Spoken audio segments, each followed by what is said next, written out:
बहुत पुराने समय की बात है। एक राजा के घर लगभग उनकी शादी के 14 सालों के बाद एक कन्या का जन्म हुआ। पूरे राज्य में चारों तरफ खुशियां मनाई गई। हर ओर खुशी का वातावरण छा गया। समय बीतता गया। धीरे धीरे वो कन्या बड़ी होने लगी। राजा ने अपनी बेटी की परवरिश में कोई कमी नहीं छोड़ी। राजा की बेटी, वो राजकुमारी, बचपन से ही धार्मिक प्रवृत्ति की थी। जैसे जैसे वो जवान होती गई, उसकी धार्मिक प्रवृत्ति बढ़ती गई। जब राजकुमारी 18 वर्ष की हुई, तो उसकी ये प्रवृत्ति और ज्यादा बढ़ गई। वो राजकुमारी दिन रात ईश्वर के ध्यान में ही मगन रहती। दूसरी तरफ बेटी के पिता को, यानी राजा को, बेटी के विवाह की चिंता होने लगी। राजा अपनी बेटी की शादी उसी के जैसे युवक से करना चाहते थे, यानी जो युवक उनकी बेटी की तरह ही धार्मिक हो। पर ऐसा युवक मिलना राजा के लिए बहुत मुश्किल था। अब एक दिन राजा आखेट पर गया हुआ था। जंगल में आखेट करते करते अचानक से राजा का काफिला रुक गया। राजा ने देखा कि एक नवयुवक भगवान की मूर्ति के सामने आंखें बंद किए पूजा कर रहा था। उस नवयुवक के शरीर पर एक वस्त्र के अलावा और कोई कपड़ा नहीं था। राजा ने उस युवक से पूछा, तुम कौन हो? वो युवक बोला, ईश्वर का भक्त। राजा ने युवक को कहा, तुम्हारा घर कहाँ है? नवयुवक ने जवाब दिया कि ईश्वर जहां रहता है वही मेरा घर है। अब राजा ने उस युवक से अगला प्रश्न पूछा कि क्या तुम्हारे पास कुछ सामान है? नवयुवक बोला, भगवान की कृपा के अलावा मेरे पास कुछ नहीं है।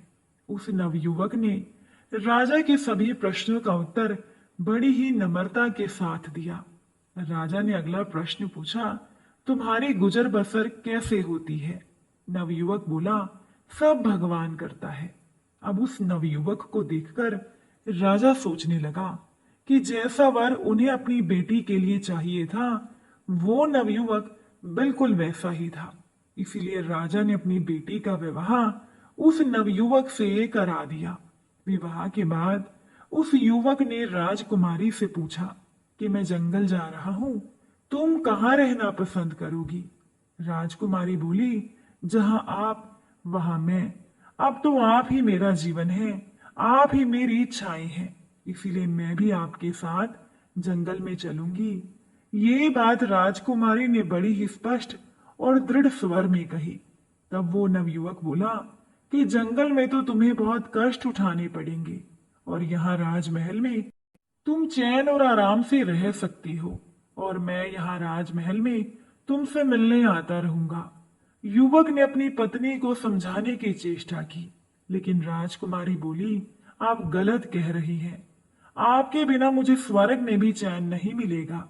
ये तो फिर भी महल है, इसीलिए मैं तो आपके साथ ही चलूंगी, चाहे आपके साथ मुझे कितने ही दुख क्यों ना उठाने पड़े। और फिर वो दोनों पति पत्नी जंगल की तरफ रवाना हुए। जंगल में पहुंचकर उन्होंने एक पेड़ के नीचे डेरा डाला और वहां वो रात उन लोगों ने बड़े ही आराम से बिताई। अगली सुबह राजकुमारी ने देखा कि एक मिट्टी से बने हुए कटोरे के ऊपर रोटी का टुकड़ा रखा हुआ था। उस रोटी के टुकड़े को देखकर राजकुमारी ने अपने पति से पूछा, ये क्या है? पति ने जवाब दिया, इस रोटी को मैंने आज के लिए बचा कर रखा था। अब ये सुनते ही वो राजकुमारी रोने लगी। अब उसका पति उसे रोता हुआ देखकर हैरान हो गया। वो पत्नी से बोला, मैं जानता था कि तुम्हारा लालन पालन महल में हुआ है। मुझ जैसे गरीब के साथ तुम अपना जीवन नहीं बिता पाओगी। ये सुनकर राजकुमारी ने कहा, नहीं, ये बात नहीं है, मैं गरीबी से नहीं डरती। फिर नवयुवक बोला, फिर क्या बात है, तुम एकदम से रोने क्यों लग गई? तब राजकुमारी बोली, मुझे दुख इस बात का है स्वामी कि ईश्वर के प्रति आपका विश्वास दृढ़ और अटल नहीं है। युवक बोला, ये तुम क्या कह रही हो? राजकुमारी बोली, मैं सही कह रही हूं स्वामी। फिर युवक ने पूछा, कैसे? राजकुमारी बोली, अगर आपका विश्वास ईश्वर के प्रति दृढ़ और अटल होता तो क्या आप रोटी का टुकड़ा आज के लिए बचाकर रखते? अगर आपको ईश्वर पर पूरा भरोसा होता तो क्या आप ये सोचते कि हम लोग कल क्या खाएंगे? नहीं स्वामी, कदापि नहीं। और मैंने विवाह अभी तक इसीलिए नहीं किया था कि मुझे ऐसा पति मिले जिसकी प्रभु भक्ति में कोई कमी ना हो। इसीलिए तो मेरे पिता ने आपको चुना और मैंने भी आपको पसंद किया। लेकिन आपका तो ईश्वर में ही पूर्ण विश्वास नहीं है और मैं आपसे कदाचित इसकी आशा नहीं करती थी। ये कहकर राजकुमारी फिर से रोने लगी। वो युवक अपनी पत्नी की बात सुनकर बहुत पछताया। राजकुमारी ने कहा, आप कान खोलकर सुन लीजिए कि आपके साथ ये टुकड़ा रहेगा या मैं। ये सुनते ही उस युवक की आंखें खुल गई। उसने रोटी के टुकड़े को फेंक दिया और प्रभु भक्ति में लीन अपनी पत्नी को गले से लगा लिया और कहने लगा कि मुझे माफ कर दो, मेरी ही भक्ति में एक कमी थी।